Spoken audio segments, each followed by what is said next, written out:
Alright, part 3, because I had to delete some more stuff. But, like I was saying before, I mean, um, people like us are the ones that write history, but you're only going to be the one that chooses to be known for writing history if the people that you write about like what you're reading. I mean, I do think people write, especially when I've played a few video games, especially Skyrim and Fallout. I mean, you can write hidden messages that if people are smart will pick up on about certain people. So if write a book about Shakespeare or Napoleon or you know Alexander the Great, or William Wallace, if you write about them, but in the thing you like choose a certain way to word it, you can write hidden messages about certain people. And then people are smart enough, they can pick them up. I mean, it goes along with the whole Bible thing because, like, and the whole thought about nobody really knows what's going on because, like, the Bible, I mean, it's honestly written by people that knew somebody that knew somebody that knew somebody that that knew somebody that lived next to that knew somebody that knew somebody, uh, Jesus, or one of the wise men, or somebody that thought they knew one of the wise men. I mean, there's no, I mean, I find it really hard I mean, that's another thing. I find it really hard to believe that a man that was on this earth for 33 years, I believe, that was coming down here for a purpose, because you can't tell me that he didn't know that he was going to die on the cross. That he only had 33 years to live to do a message to pass on the word of God. That he was either one, not writing this down, or two, was too busy walking what he was preaching. Was trying to, I mean, get people, and that's why I think he picked 12 or more, or however many, if anything, is that he chose these people to tell stories about what went on. Or, I mean, there is a Bible, a journal, a diary that was written by Jesus that we're not being told. Because I just don't feel like this Bible has been rewritten so many times by so many different people, by so many different organizations of one religion that's shattered into like 3 to 5 different houses. Because Jehovah's Witness, Catholic, Jewish, and Christian. Uh, I mean, in a way, Amish, but they're not really religious. It's more like culture, I guess. But it's like both because they're all founded in Christianity. Like their whole culture is founded in religion. So I mean, 5, they're all saying this stuff. Um, I lost my train of thought where I was going with that, but I mean, those are the basic foundations of the whole God aspects. And I mean, I'm not gonna lie. I mean, I've met more self-centered people that believe this is the way, and that's Christians. People that believe in the whole God, Holy Spirit, Jesus aspects. Not all of them. They're not all bad, and I don't think they're all bad. But I do think they are just the most self-centered, like righteous people. Like this is the way to believe, and I think in a brainwash kind of aspects, I believe that they, in good intentions, go to door to door and talk with people. I mean, a little bit Mormons. I mean, they do follow the path, but I think they have just a weird UFO aspects of it. But they go door to door. They stand at bus stations and here and there and pass out flyers and they do it out of the kindness of heart. I think in a nutshell, try to save your internal soul so you don't spend all eternity in hell. But see, that's another thing about religion I kind of find interesting. Um, there's all this talk about what hell has to hold, how hell is. There's a lot of description on how to see hell. Um, but there's not really much about heaven. I mean, what entails heaven? What are we gonna do up there? I mean, if you die and you live a righteous life and a good life and a peaceful life and a light life, God is happy. He judges you in righteousness, or the angel, whichever angel stands at the pearly gate, and the gate opens. What does heaven have for you? What am I waiting for? Because like I have this weird thing about, like, because the dark side of me, I'm not happy with the choices that I've made, and I'm not happy with the things that I've done. But if I didn't do them, I wouldn't be the man I am now, and I like who I am now. So asking for forgiveness to an invisible man up in heaven or up in the sky to forgive me for the stuff that I've done, or embrace that he already has forgiven me for the things that I have done, knowing I was going to do them, doesn't that kind of follow on the whole aspects for the angels that didn't do anything when Lucifer rebelled? And they fell with Lucifer because they did nothing about what Lucifer was about to do. They fell with him. So in that war, God lost 2/3 of his army. Not including that, we've also been believed to believe that angels don't have free will like humans. And that, I believe, is one of the aspects that Lucifer um, hated about us in aspects. But I also don't really fault Lucifer for rebelling. Because it's pretty much telling, I give you the ability to think for yourself as long as you think the way I want you to think.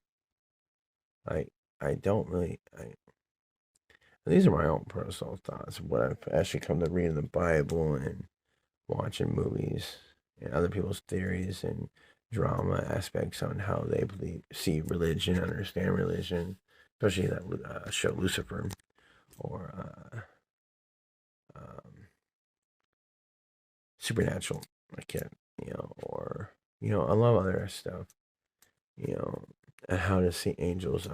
Purgatory, that was a good one, because the one aspects of it, was like an angel that is supposed to be the loving, beautiful angel that comes down to Mary and tells her that she's gonna bear the child of God. But then you have the righteous angels that protect, the Garden of Eden. For anybody that comes by will be stricken down by the flaming sword that guards over the Garden of Eden. Which that's another aspect. I think, honestly, I do think there is a small hidden aspects of what the Garden of Eden once was, somewhere around here, protected mystically. But I think if you think of the Garden of Eden as a big aspects, it's the planet Earth. That's Eden. I do believe that Earth is not the real name. Eden is. Our planet is known as Eden.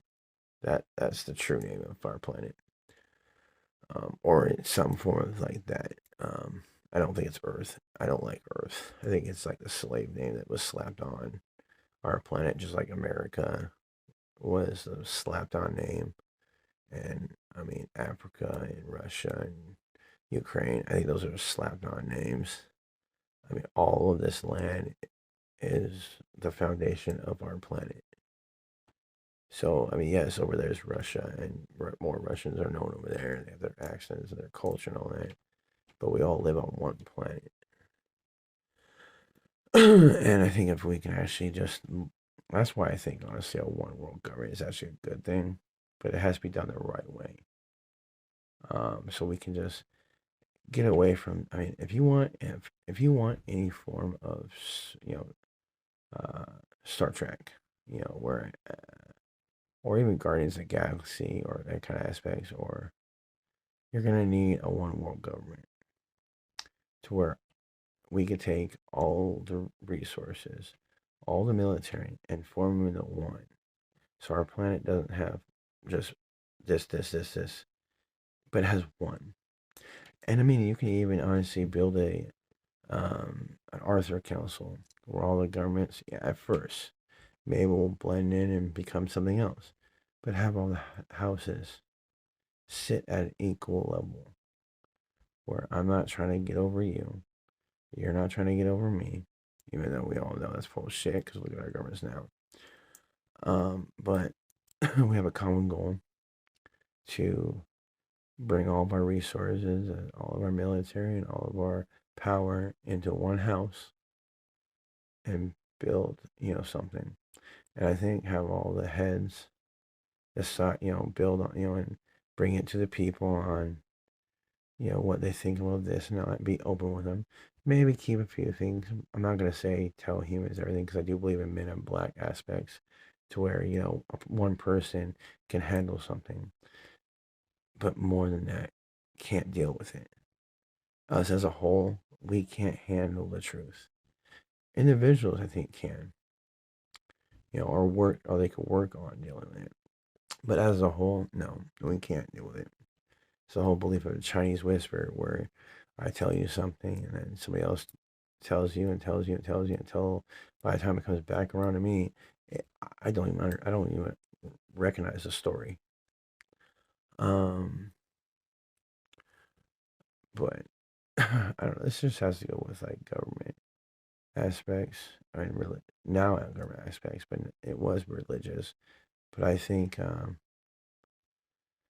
my temperature on my phone is getting hot, so I think I'll end it here. But I do think, besides that, we need one more government. I think religion, belief, some kind of foundation on belief does need to be brought into our circle. But it can't. But it can't. It has to be a big picture religion, not these small picture beliefs and foundations of religion that are out here. It has to be a religion, I think, that is built by everyone. What do we all want? I mean, we all believe in right and wrong. We all believe in treating others with respect and this and all that in aspects. So, I mean, what do we all want? And I think we should build a religion and government based off of that. What benefits all of us?